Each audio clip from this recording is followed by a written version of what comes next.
Well, I am thrilled to be here with you today and to talk with you about my passion, my calling, and that is our bodies.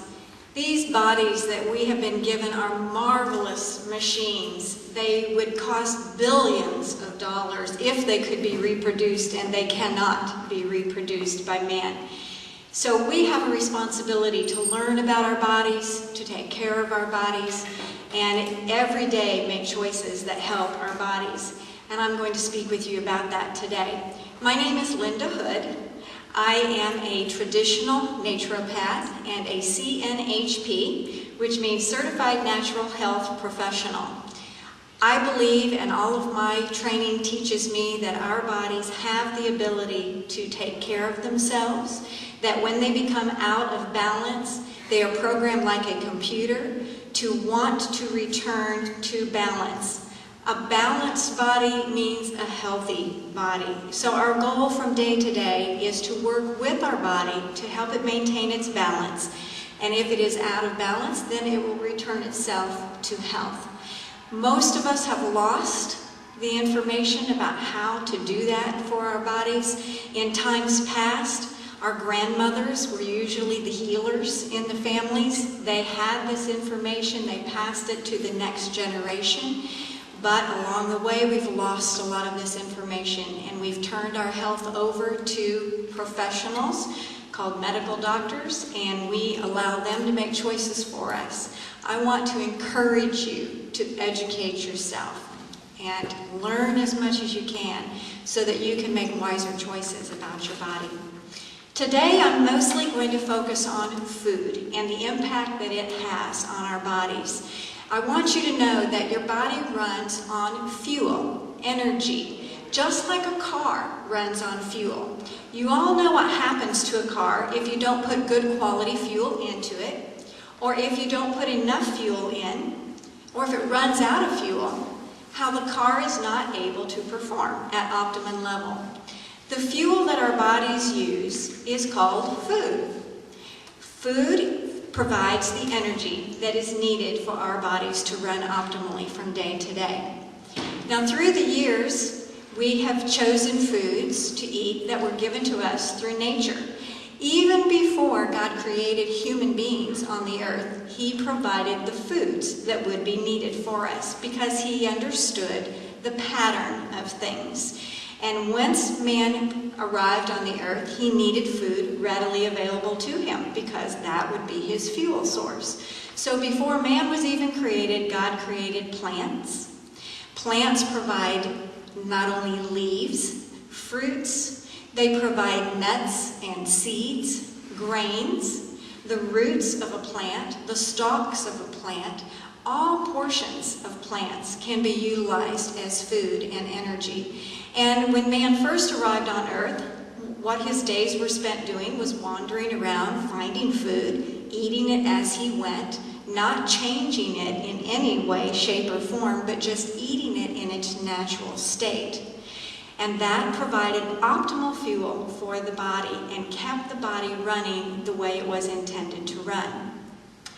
Those foods contain nutrients like carbohydrates, proteins, fats, vitamins, minerals, enzymes, phytonutrients, glyconutrients, all these new names that are coming as science is able to look at plants under a microscope and break them apart and figure out what's going on with them. The latest research that I've read says that now they have found over 1,000 different nutrients in plant life that feeds our bodies, and they don't even begin to understand how all of this works. But they have identified over 1,000 different nutrients provided in different plants. Of course, one plant is not going to contain all of those nutrients. We need variety in our daily food consumption so that we get nutrients in different amounts and different varieties from different types of foods. So eating one particular food source is not the wisest thing to do also. Through the years, man decided, though, that he needed food to last longer. He wanted it to be preservable, especially in the early 1800s when the country and the whole world was going through the Industrial Revolution. man began to realize that he could alter foods so that it would last for a longer period of time. We were in war at that point in time, and battles cannot be sustained if your soldiers are dying of malnutrition. So there was a great demand for nutritious food to be able to be preserved for an extended period of time. Man began preserving foods, putting it in cans, putting it in packages so that it could be carried with the soldiers easily, and the battles could go on and on and on, and the war would not have to take a break during the winter time so that they could go out and find some food. Now, how do you preserve a food other than natural ways? You have to add something artificial to the food, change the food chemically, so that it does not do what it was programmed to do naturally, and that is to spoil after a period of time. So the chemical compounds that were then began to be added to foods helped it be able to stay longer without turning rancid, rotten, and putrid. And the men could take it into battle with them. However, these chemical compounds, not being real, not being made out of the same compounds that we are made out of, are not able for the body to break it down and utilize it. So here's what happens. You eat a food that has a chemical compound in it that is not compatible with the nutrients and the chemicals that are in your body in its natural state. And your digestive system reaches a dilemma. It's not able to break it down and utilize the nutrients that are in it. Well, the digestive system sends a message to the brain, and it says, okay, I've got this thing inside of me here that I can't break down. What do you want me to do with it? And the brain sends a message back, and the brain says, well, that is your job. That's your specialty. You're better at breaking down foods and digesting it than any other part of the body. And if you can't do that, this thing that you're not able to break down must be a threat to the survival of the body. In other words, it's toxic. We've got to protect the body from it. So here's what I want you to do. I want you to take that chemical compound that you can't break down, and I want you to protect the body from it by putting it in a fat cell. So here now you have a full fat cell that was not full before. The size of the fat cell changes. Whoop, gets a little larger. Okay? Let's say that you do that not just today, but you do that every day of the year, 365 days. Maybe you've lived 30 years, and you've done that for 27 years of your life. So 365 times 27 years is a lot of full fat cells, okay, that were not meant to be full, especially not to be full of toxins. Now, what happens to a toxin that is not compatible with the body? It's artificial. It is unstable. After a period of time, it begins to break down. And the toxins that were being held in that fat cell, protecting the body from it, start to leach out of the fat cell. Every toxin enters your bloodstream. Your bloodstream is filtered through your kidneys, your liver, your spleen, your lymphs. So these toxins overtax your filters in your body. The blood that flows through each of those filters goes to every single cell in your body. So those toxins are going to affect the health of every cell in your body. Now, let's talk a little bit about specific foods that fit in this category and cause your body stress. Packaged foods, altered foods. Not only do they put toxins into the body, but they drain energy out of your body. The system in your body that needs more energy to function than any other system in your body is your digestive system.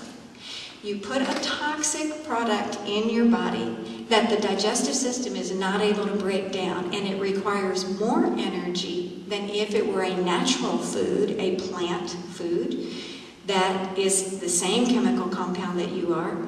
and it drains energy from your body. So now your body doesn't have the energy that it would otherwise have to put towards fighting off viruses and bacteria, to keep the parasites in your body under control, which we all have parasites in our body all the time, but normally our immune system is working at an optimal enough level that it keeps those things under control, under balance, and that way health can stay within the body.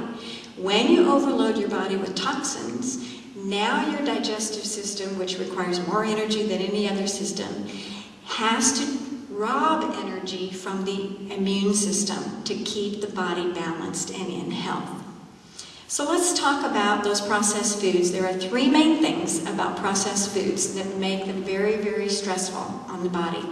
And the first thing about a processed food is that they contain lots and lots of sugar. Now, sugar tastes really good, and we like sugar. And a sugar cane, or a beet cane, which is what most sugar is produced from, in their natural state are extremely healthy. They are full of those phytonutrients and vitamins and minerals and enzymes that I talked about earlier, and they help the body remain healthy. However, that's not the state that we eat sugar in today. Sugar has been changed. It has been altered. We call it refining. When you refine sugar cane or beet cane and change it to the white sugar that we see on our tables today, it has gone through many, many processes. And in that process of change, it no longer has the nutrient value to help the body that it did when it was in its natural state. So that's number one as far as processed foods, very high sugar content. Let me tell you that in the early 1900s, the average American ate in a year's time about 4 pounds of sugar. Now that sounds like a lot of sugar, doesn't it? 4 pounds. But today, the average American eats 150 to 170 pounds of sugar. That's 70 plus teaspoons of sugar every single day. And I need to tell you this. I'm not a sugar eater, so there's somebody out there eating that extra amount of sugar that I'm not eating to bring it up to this average level, and that's really scary to me. So sugar is a major, major contributor to the reason that processed foods are very, very stressful on your body. Second thing about processed foods. Now, I'm going to wait just a minute. I want to put up on the screen, if you will, Jeff, the slide about different foods, some common foods that we eat today. Hopefully you don't eat these every day, maybe not even one of them, but sugar smacks. Sugar smacks, 1 cup serving carries a whopping 56 teaspoons of sugar. 1 cup. A 12-ounce soda, 12 teaspoons of sugar. A piece of chocolate cake, and this would be a 4-ounce piece of chocolate cake, about the size of the palm of your hand, if anybody is able to only eat that size piece of cake. Usually it's twice that size, okay? But one that size would have 15 teaspoons of sugar. Now, a cup of frozen yogurt, you're going, all right, yeah, that's got to be much healthier. Yogurt's really better than ice cream, right? But a cup of frozen yogurt can have up to 12 teaspoons of sugar. How about a frappuccino? Not too bad, huh? 10 teaspoons. That's a lot of teaspoons in one little drink. Orange juice. Now, wait a minute. Oranges grow on trees. God made those, right? They've got to be good for you. Oranges do have a lot of nutrients in them, but the orange juice that we get from the grocery store has been sitting around a long, long time. And it's not just made from one orange. It's made from many, many oranges. It's very concentrated. It's very, very high in sugar content.